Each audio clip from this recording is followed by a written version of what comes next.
ನಮಸ್ಕಾರ, ನಾನು ನಿಮ್ಮ ರಘುಸೂರ್ಯ. ನಾವು ಇವತ್ತು ಸಿಳೇದಳ್ಳಿನಲ್ಲಿ ಸಿದ್ದೇಶ್ವರ ದೇವಸ್ಥಾನದ ಹತ್ರ ಇದ್ದೀವಿ. ಇಲ್ಲಿ ಒಬ್ರು ಕಾಯಕ ಯೋಗಿ ಇದ್ದಾರೆ. ಈ ಅಪ್ಪ ನಾನು ಸುಮಾರು ವರ್ಷಗಳಿಂದ ನೋಡ್ತಾ ಇದ್ದೀನಿ. ಪ್ರತಿದಿನ ಈ ದೇವಸ್ಥಾನದ ಆವರಣವನ್ನ ಗುಡಿಸ್ತಾರೆ. ಗುಡಿಸಿ ಕ್ಲೀನ್ ಮಾಡಿ ಅಚ್ಚುಕಟ್ಟಾಗಿ ಇಟ್ಕೊಳ್ತಾರೆ. ನಾನು ಅನ್ಕೊಂಡಿದ್ದೆ ಇವರಿಗೆ ಸಂಬಳ ಬರುತ್ತೆ, ಯಾರೋ ಸಂಬಳ ಕೊಡ್ತಾರೆ ದೇವಸ್ಥಾನದ ವತಿಯಿಂದ ಅಥವಾ ಟ್ರಸ್ಟ್ ವತಿಯಿಂದನೋ ಏನೋ ಸಂಬಳ ಬರ್ತಾ ಇದೆ, ಅದಕ್ಕೆ ಕ್ಲೀನ್ ಮಾಡ್ತಾ ಇದಾರೆ ಅಂತ ಅನ್ಕೊಂಡೆ. ಬಟ್ ಯಾವಾಗ ಇವ್ರನ್ನ ಮಾತಾಡಿಸ್ದೆ ಅವಾಗ ನನಗೆ ಗೊತ್ತಾಯ್ತು ಇವ್ರು ಯಾವುದೇ ಸಂಬಳ ಬರೋದಿಲ್ಲ, ಇವ್ರು ಮಾಡ್ತಾ ಇರೋದು ಜಸ್ಟ್ ಒಂದು ದೈವದ ಕಾರ್ಯ, ದೇವರ ಕಾರ್ಯ ಅಂತ ಗೊತ್ತಾಯ್ತು ನನಗೆ. ಆದ್ರೆ ಈ ಮನುಷ್ಯನ್ಗೆ ಎಷ್ಟು ಕಷ್ಟಗಳಿದೆ ಅಂತಂದ್ರೆ ನಂಗೆ ಕೇಳಿ ಒಂಥರ ಬಹಳ ಇದಾಯ್ತು. ಯಜಮಾನ್ರೆ, ನಿಮ್ಗೆ ಆಪರೇಷನ್ ಆಯ್ತಲ್ಲ, ಯಾವಾಗ ಆಪರೇಷನ್ ಆಗಿದ್ದು?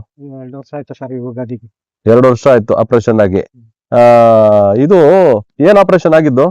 ಅಪೆಂಡಿಕ್ಸ್ ಆಗಿತ್ತು ಸರ್. ಹಾ. ಅದ್ ನನಗೆ ಗೊತ್ತಾಗ್ಲಿಲ್ಲ. ಹಾ. ಹಂಗೆ ಕೆಲಸ ಮಾಡ್ಕೊಂಡೇ ಇದ್ನಲ್ಲ, ಹಾ. ಸ್ಪ್ರೆಡ್ ಆಗ್ಬಿಡ್ತು. ಹಾ ಹಾ ಸ್ಪ್ರೆಡ್ ಆಗ್ಬಿಟ್ಟು ಈಸ ಎಲ್ಲ ಮೈಗೆ ಲಾಪ್ಸ್ಕೊಂಡ್ಬಿಡ್ತು. ಹಾ ಪಟ್ಟು ಹಿಂಗಾಗಿತ್ತು. ಹ್ಮ್ ಹ್ಮ್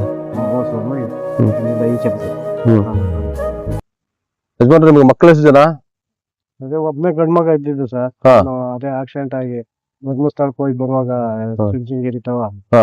ಕಾರ್ ಪಲ್ಟಿ ಆಗಿತ್ತು. ಹಾ. ಇವನು ತಕ್ಷಣ ಆಗಿದ ತಕ್ಷಣ ತಗೊಂಡೋಗಿ ನನ್ನ ಮಗನ ಅಲ್ಲಿ ಇದಕ್ಕೆ ಹ್ಮ್. ಚುಂಚನಗಿರಿ ಹಾಸ್ಪಿಟ್ಲಿಗೆ ಅಡ್ಮಿಟ್ ಮಾಡಿ ಉಳ್ಕೊಂಡಿದ್ವಿ. ಹ್ಮ್. ಎಷ್ಟೊತ್ತಾದ್ರೂ ನೀವು ಯಾರು ಬರ್ಲಿ ಅಂತ. ಆಮೇಲೆ ಯಾರೋ ಪಾಪ ಮುಸ್ಲಿಮ್ನವರು ಹ್ಮ್. ಒಂದು ಟಾಟಾ ಎಸಿ ತಗೊಂಡು ಹ್ಮ್. ಅವಾಗ ಹಾತ್ಕೊಂಡು ಹಾಸ್ಪಿಟ್ಲಿಗೆ ಹೋಗ್ಬಿಟ್ಟು ಅಷ್ಟೊತ್ತಿಗೆ ಅದೇ ಪ್ರಾಣ ಹೋಗಿತ್ತು. ಪ್ರಯಾಣ ಆಯ್ತು.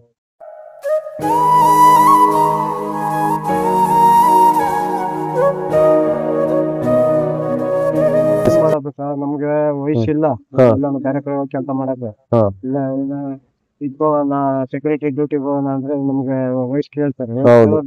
ಹ್ಮ್. ಅಲ್ಲಿ ನಿಂತ್ಕೊಳಕ್ಕೆ ಶಕ್ತಿ ಬೇಕಲ್ಲ. ಶಕ್ತಿ ಬೇಕಲ್ಲ. ಅಲ್ಲ, ದೇವಸ್ಥಾನ ಕ್ಲೀನ್ ಮಾಡೋದು, ಅಚ್ಚುಕಟ್ಟಾಗಿ ಇಟ್ಕೊಳ್ಳೋದು. ಯಾವ ಸಂಬಳ ಇಲ್ಲ, ಸಂಬಳ ಇಲ್ಲದೆ ಕೆಲಸ ಮಾಡೋದು ಎಲ್ಲಾರು ನೋಡಿದ್ರೆ ಮಾಡಲ್ಲ.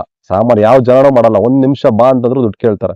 ಆದ್ರೆ ಈತ ವರ್ಷಾನುಗಟ್ಲೆಗಳಿಂದ ಇಷ್ಟು ಆರೋಗ್ಯ ಪರಿಸ್ಥಿತಿ ಸರಿ ಇಲ್ಲ ಅಂತಂದ್ರು ಅವರು ನಡೆಯಕ್ಕೆ ತಾಕತ್ತಿಲ್ಲ. 65 ವರ್ಷ. ಬಟ್ ಇವತ್ತಿನ ದಿವಸದವರೆಗೂ ಅವರು 2 ದೇವಸ್ಥಾನ, ಆಂಜನೇಯನ ದೇವಸ್ಥಾನ, ಸಿದ್ದೇಶ್ವರ ದೇವಸ್ಥಾನ, 2 ದೇವಸ್ಥಾನವನ್ನ ಅವರು ಕ್ಲೀನ್ ಮಾಡಿ ಪ್ರತಿದಿನ ಕ್ಲೀನ್ ಮಾಡಿ ಇಟ್ಕೋತಾರೆ.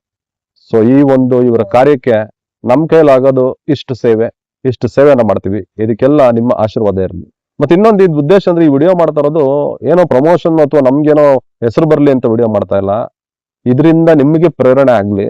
ಈ ತರ ನಿಮ್ಗೆಲ್ಲಾರು 10 ಜನ ಕಂಡ್ರೆ ಅಥವಾ ಯಾರೋ ಒಬ್ರು ಬಡವರು ಕಂಡ್ರೆ ಅಂತವ್ರು ನೀವು ಒಂದು ಸಹಾಯ ಮಾಡಿದ್ರೆ ಸಾಕು. ಅಷ್ಟು ನಾವು ಈ ವಿಡಿಯೋ ಮಾಡಿದ್ದಕ್ಕೆ ಅಥವಾ ಈ ತರ ಒಂದು ಕೆಲಸ ಮಾಡಿದ್ದಕ್ಕೆ, ಸೇವೆ ಮಾಡೋದಕ್ಕೆ ಸಾರ್ಥಕ ಆಗತ್ತೆ. ಸೊ ಇದು ನಮ್ಮ ಉದ್ದೇಶ. ಅಷ್ಟು ಬಿಟ್ರೆ ನಮ್ಮ ಯಾವುದೇ ಇಲ್ಲಿ ಹೆಸರು ಗಳಿಸ್ಕೋಬೇಕು, ಮತ್ತೊಂದು ಮಾಡ್ಬೇಕು ಅನ್ನೋ ಉದ್ದೇಶ ಇಲ್ಲ. ಇಲ್ಲಿ ಪ್ರೇರಣೆ ಪಡಿಬೇಕು. ನಾವು ಮಾಡ್ತಾರೋ ಸೇವೆಯಿಂದ ಇನ್ನೊಬ್ರು ಯಾರಾದ್ರೂ ಸೇವೆ ಮಾಡಿದ್ರೆ ಅದಕ್ಕಿಂತ ದೊಡ್ಡದು ಇನ್ಯಾವುದೂ ಇಲ್ಲ. ಸೊ ಈ ಒಂದು ಉದ್ದೇಶ ಇಟ್ಕೊಂಡು ಇವರಿಗೆ ತಿಂಗಳಿಗೆ 1,500 ರೂಪಾಯಿ ಸಂಬಳ ಫಿಕ್ಸ್ ಮಾಡ್ತಾ ಇದೀವಿ. ಮತ್ತೆ ರೇಷನ್ ಕೊಡೋದಕ್ಕೆ ಒಂದು ವ್ಯವಸ್ಥೆ ಮಾಡ್ತಾ ಇದ್ದೀವಿ.